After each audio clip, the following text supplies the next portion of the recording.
Khamenei, അതായത് ഇറാന്റെ പരമോന്നത നേതാവ്, വയസ്സായ ഒരു പടുക്കിളവനാണ് അദ്ദേഹം. അദ്ദേഹം ജീവിച്ചിരിപ്പുണ്ടോ ഉണ്ടോ ഇല്ലയോ എന്നുള്ളത് ഇപ്പോഴും ഒരു ചോദ്യചിഹ്നമാണ്. ആർക്കും അറിയില്ല. ഈ ഇസ്രായേൽ ആക്രമണത്തിന് ശേഷം അദ്ദേഹത്തെ ആരും കണ്ടിട്ടുമില്ല.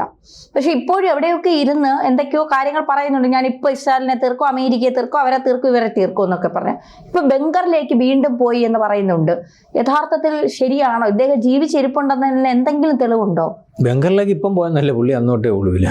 കാരണം നമ്മൾ ഇതിനെപ്പറ്റി ഒരു വാർത്ത ഖമേനി ഇനി ഇല്ല അല്ലെങ്കിൽ എന്നുള്ളൊരു വാർത്ത ചെയ്തപ്പോൾ അപ്പോഴും പിന്നെ ആശയക്കുഴപ്പമാണല്ലോ, അല്ലെങ്കിൽ ഖമേനിയുടെ വക്താക്കളൊക്കെ വന്നിട്ട്.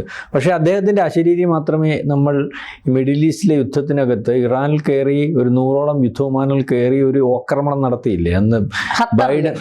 അല്ല, ഖത്തറിലല്ല, ഇറാനിൽ അന്ന് ബൈഡൻ ഉള്ള സമയത്താണ് ആ ആക്രമണം. നിശ്ചിത സമയം കൊണ്ട് എല്ലാം തകർത്ത്, അല്ലെങ്കിൽ ഈ പറയുന്ന മിസൈൽ ലോഞ്ച് പാഡ് ഉൾപ്പെടെ ഒന്നും ഇല്ലാത്ത രീതിയിലേക്ക് തകർത്തിട്ട് അവർ തിരിച്ചു പോയ സമയത്ത് ഇദ്ദേഹം ഒടുവിൽ പോയതാണ്. അതിനുശേഷം ഇദ്ദേഹത്തിൻ്റെ അശരീരിയാണ് കേൾക്കുന്നത്. കാരണം വളരെ രഹസ്യ സ്വഭാവത്തിൽ, അല്ലെങ്കിൽ കുടുംബത്തിൻ്റെ കാര്യം പോലും ഒരുപക്ഷെ യുദ്ധമില്ലാത്ത സമയത്ത് അത് അധികാര സ്ഥാനങ്ങളിൽ ഇരിക്കുമ്പോഴും രഹസ്യ സ്വഭാവത്തിൽ വെച്ചുകൊണ്ട് പോകുന്ന ഒരു രീതിയാണ് ഖമേനി കുടുംബം എന്ന് പറഞ്ഞാൽ. അതിനകത്ത് ആരൊക്കെയാണ് അദ്ദേഹത്തിൻ്റെ ബന്ധുക്കൾ, അല്ലെങ്കിൽ ആരൊക്കെ ഉണ്ട് എന്നുള്ളത് പോലും വളരെ രഹസ്യ സ്വഭാവത്തിലാണ്. കാരണം അത് ഒരുപക്ഷെ സുരക്ഷയ്ക്ക് വേണ്ടിയായിരിക്കും. അദ്ദേഹത്തിന് 3 ആൺമക്കളും 3 പെൺമക്കളും ഒക്കെയാണ്. അതിനകത്ത് മസ്തഹ എന്ന് പറയുന്ന മൂത്തവൻ, മസൂദ്, മുസ്തഹ, അങ്ങനെ 3 പേരും. ഈ 3 പേര് മൂത്ത ആളാണ് കാര്യങ്ങൾ കൈകാര്യം ചെയ്യുന്നത്, അല്ലെങ്കിൽ അതിനുശേഷം അദ്ദേഹത്തെയാണ് ഈ പരമാധികാരം ഏൽപ്പിക്കാൻ താല്പര്യപ്പെടുന്നതെന്നൊക്കെയുള്ള രീതിയിലും പറയുന്നത്. ഇദ്ദേഹം രോഗാവസ്ഥയിലാണ്, അല്ലെങ്കിൽ കിടപ്പടയിലാണോ, ഉണ്ടോ എന്ന് എനിക്കറിയത്തില്ല, ഉണ്ടെന്ന് വെച്ച് കാര്യം പറഞ്ഞുകൊണ്ടിരിക്കുക ഞാൻ. അപ്പം ഇങ്ങനെ അദ്ദേഹത്തിൻ്റെ അതല്ല ഈ അശരീരി ഇനി ഇയാൾ കൊടുക്കുന്നതാണോ എന്ന് അറിയത്തില്ല. അവിടെ ആഭ്യന്തര പ്രശ്നമാണ്. കാരണം അതുപോലൊരു രാജ്യത്തിനകത്ത് നടക്കുന്ന സംഭവങ്ങൾ, അവരുടെ രഹസ്യങ്ങൾ അവർ പുറത്തു വിടുന്നതേ പറയാൻ പറ്റത്തുള്ളൂ. ഇപ്പം തന്നെ അവിടെ പ്രക്ഷോഭം നടക്കുന്നുണ്ട്. 10,000-കണക്കിന് ആൾക്കാർ മരിച്ചെന്ന് പറഞ്ഞാൽ അവർ പുറത്തു വിടുന്ന 2,000 പേരുടെ വാർത്തയാണ്. അവിടുത്തെ പ്രതിപക്ഷ കക്ഷികളും അല്ലെങ്കിൽ മറ്റ് ചിലരും ഒക്കെ, അല്ലെങ്കിൽ ചില വാർത്താ മാധ്യമങ്ങളും ഒക്കെ, റോയിറ്റേഴ്സ് ഉൾപ്പെടെയുള്ളവർ പുറത്തുവിടുന്ന 10,000-കണക്കിന് ആൾക്കാർ മരിക്കുമെന്ന് പറഞ്ഞാൽ, പ്രതിഷേധക്കാരെ കൊല്ലുക എന്ന് പറഞ്ഞാൽ അതെന്തൊരു ഭയങ്കര ഇതാണ്, ക്രൂരമായ കാര്യം.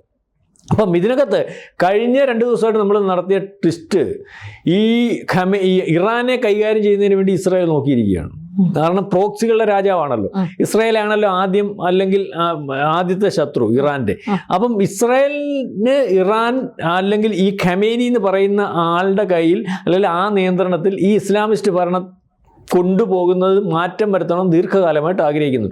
അപ്പോൾ അതിനകത്ത് ഇപ്പം അമേരിക്ക കടന്നാക്രമണം നടത്തുമെന്ന് പറയുമ്പോൾ തിരിച്ച് ഇവർ പ്രത്യാക്രമണം നടത്തുമെന്ന് പറയും.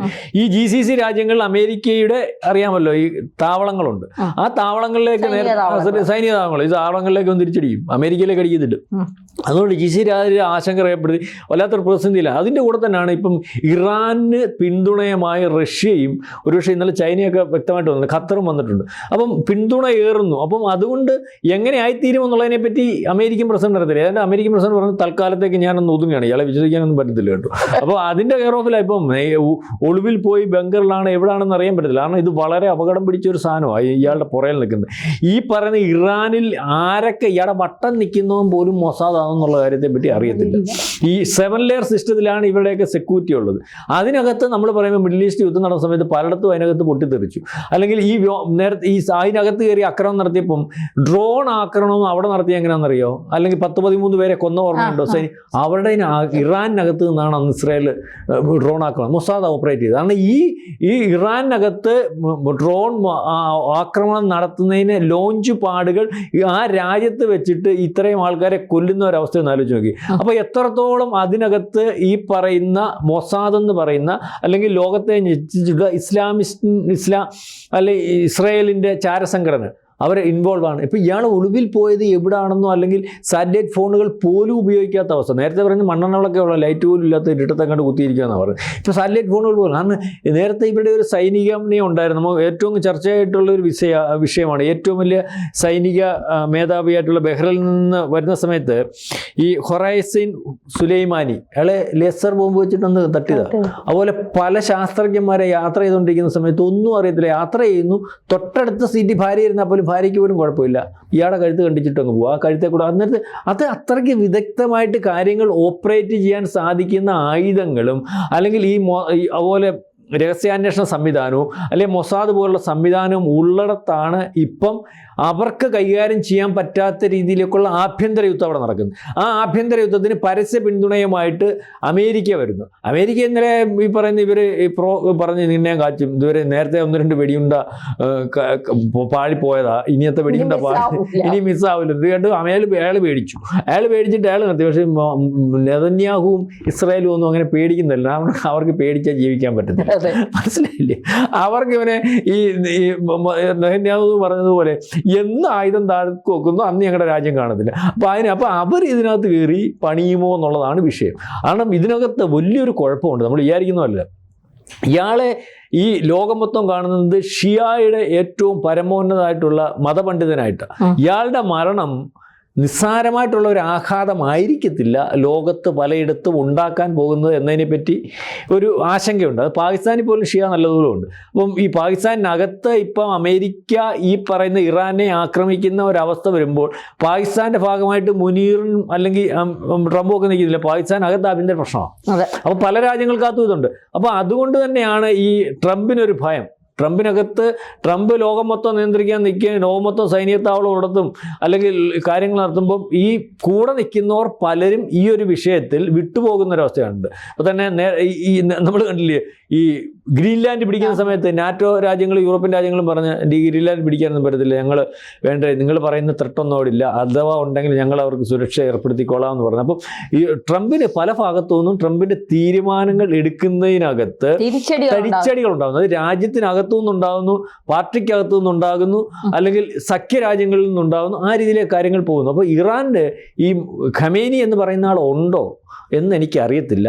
ഉണ്ടെങ്കിൽ ഇപ്പം ലോക മാധ്യമങ്ങൾ റിപ്പോർട്ട് ചെയ്യുന്നു അയാൾ എവിടെയാണെന്ന് അറിയത്തില്ല. അത് എവിടെയാണെന്ന് ആർക്കും നേരത്തെ അറിയത്തില്ലല്ലോ. ഇപ്പോൾ അയാൾ ബങ്കറിലേക്ക് പോയി ഒളിവിലാണ്, ഭയന്നാണ്, ലേസർ ബോംബിനെ ഭയന്നാണ് പോയിരിക്കുന്നത്. സാറ്റലൈറ്റ് ഫോണുകൾ പോലും ഉപയോഗിക്കുന്നില്ല, യാതൊരു രീതിയിലും ബന്ധപ്പെടാൻ സാധിക്കുന്നില്ല.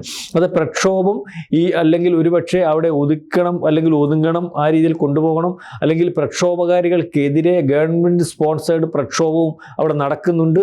അല്ലെങ്കിൽ പ്രക്ഷോഭം ഒതുക്കുന്നതിന് വേണ്ടി ഒരുപക്ഷെ റഷ്യൻ സൈന്യം ഇടപെടുന്നു രഹസ്യമായിട്ട്, അല്ലെങ്കിൽ ഇറങ്ങിയിരിക്കുന്നു എന്നുള്ള രീതിയിലൊക്കെയുള്ള വാർത്തകളുണ്ട്. ഏതായാലും വാർത്തകൾ അവിടുന്ന് വരുന്നതേ നമുക്ക് വിശ്വസിക്കാൻ പറ്റത്തുള്ളൂ. മൊത്തത്തിലുള്ള വാർത്ത ഇപ്പോൾ ഒരു അമേരിക്കയുടെ ഒരു വിഷയം നടക്കുമ്പോഴും ഇന്ത്യയുടെ ഒരു വിഷയം നടക്കുമ്പോഴും സ്വതന്ത്രമായിട്ട് ആൾക്കാർക്ക് അറിയാവുന്ന, ലോകത്തിന് അറിയാൻ പറ്റുന്ന രീതിയിലേക്കുള്ള ഒരു സ്വാതന്ത്ര്യമുള്ള രാജ്യവും അല്ലെങ്കിൽ അത്തരത്തിൽ മാധ്യമ പ്രവർത്തകർക്ക് കടന്നു കയറാൻ പറ്റുന്ന രാജ്യവുമല്ല. രഹസ്യ സ്വഭാവം അവർ പുറത്തുവിടുന്ന, ചൈനയുടെയൊക്കെ കൂട്ടുതന്നെ പുറത്തുവിടുന്ന കാര്യങ്ങളെ വരത്തുള്ളൂ. അല്ലെങ്കിൽ ഇപ്പം പുറത്തുവിടാൻ പറ്റാത്തപ്പം അവർ പുറത്തുവിടാത്ത കാര്യങ്ങൾ പോലും എന്നിട്ടും അവിടെ നിന്ന് കളക്ട് ചെയ്തുകൊണ്ടിരിക്കുകയാണ്. കാരണം സ്റ്റാർലിങ്ക് പോലെയുള്ള സംവിധാനം, ഈ സ്റ്റാർലിങ്ക് ആണല്ലോ ഇത് ഓപ്പറേറ്റ് ചെയ്തിട്ടുണ്ട്. ഇപ്പോൾ സ്റ്റാർലിങ്കിൻ്റെ ഓപ്പറേഷൻ ആരാ? മസ്കിന് അവിടെ ഇത് ഇന്റർനെറ്റ് ഗവൺമെൻറ് ലോക്ക് ചെയ്യാൻ പറ്റത്തില്ല. നേരത്തെ അവിടുത്തെ മുല്ലപ്പൂ വിപ്ലവത്തിനകത്ത് ഈ സംഭവിച്ചു. അത് അമേരിക്ക കൈകാര്യം ചെയ്യാം. അപ്പോൾ പ്രക്ഷോഭം നടക്കുമ്പോൾ നമ്മളൊക്കെ ചെയ്യുന്നതെന്ന് പറഞ്ഞാൽ ഇന്റർനെറ്റ് ലോക്ക് ചെയ്യുമല്ലോ, നേരെ പരസ്പരം കമ്മ്യൂണിക്കേഷൻ നടക്കത്തില്ല. ഇതുപോലെ പ്രക്ഷോഭത്തിൻ്റെ വൈകാരികമായിട്ടുള്ള വീഡിയോസും മറ്റും പടർത്തി എല്ലാ പ്രക്ഷോഭം ഉടനെ നടക്കുന്നത് രാജ്യവ്യാപകമാക്കാൻ പറ്റത്തില്ല. അതിനാണ് ഇൻ്റർനെറ്റ് കിട്ടുന്നത്. പക്ഷേ ഇവിടുത്തെ ഒരു വിഷയം എന്ന് പറഞ്ഞാൽ മസ്ക് നിയന്ത്രിക്കുന്ന ഇതിൻ്റെ നിയന്ത്രണം അമേരിക്കയുടെ ഇല്ല, അല്ലെങ്കിൽ ഒരുപക്ഷെ മസ്കിൻ്റെ ഇല്ല. അപ്പോൾ അവർ വിചാരിച്ചാൽ ഇത് ഓഫ് ചെയ്യാൻ പറ്റത്തില്ല. പക്ഷേ കഴിഞ്ഞ ദിവസം പോയി ചൈനയും റഷ്യയും കൂടി ഇത് ഓഫ് ചെയ്തും കൊടുത്തു. മനസ്സിലായി? അപ്പം അവരുടെ ഈ ജിയോ പൊളിറ്റിക്സിൽ ഇറാനെ സഹായിക്കുന്നതിന് വേണ്ടി റഷ്യ സജീവമായിട്ട് നിൽക്കുന്ന ഒരവസ്ഥയുണ്ട്. അപ്പോൾ ആ ഒരവസ്ഥയിലും ഇവരെ ആര് നിന്നാലും കാര്യങ്ങൾ കൈകാര്യം ചെയ്യാൻ അവസരം കിട്ടിയാൽ കൈകാര്യം ചെയ്യുന്ന ഒരു രീതിയുള്ള രാജ്യമാണ് ഇസ്രായേൽ. ആരെയും പേടിക്കുന്ന രീതിയില്ല, അവർക്ക് ആരെയും പേടിയില്ല, അവർ ചെയ്തിരിക്കും. അപ്പോൾ അതുകൊണ്ടാണ് ഇയാൾ ഈ ബങ്കറിൽ പോയത്. ബങ്കറിൽ ഇപ്പോൾ ഇയാളെ കൂട്ടിരിക്കുന്നവർ മൊസാദാണെന്ന് പോലും നമുക്കറിയത്തില്ല. അതാണ് അവരുടെ ഒരു രീതി. അപ്പം എന്ത് കണ്ടാലും പുള്ളിക്ക് പേടിയാ. മനസ്സിലായി? ഉണ്ടോന്നും അറിയില്ല.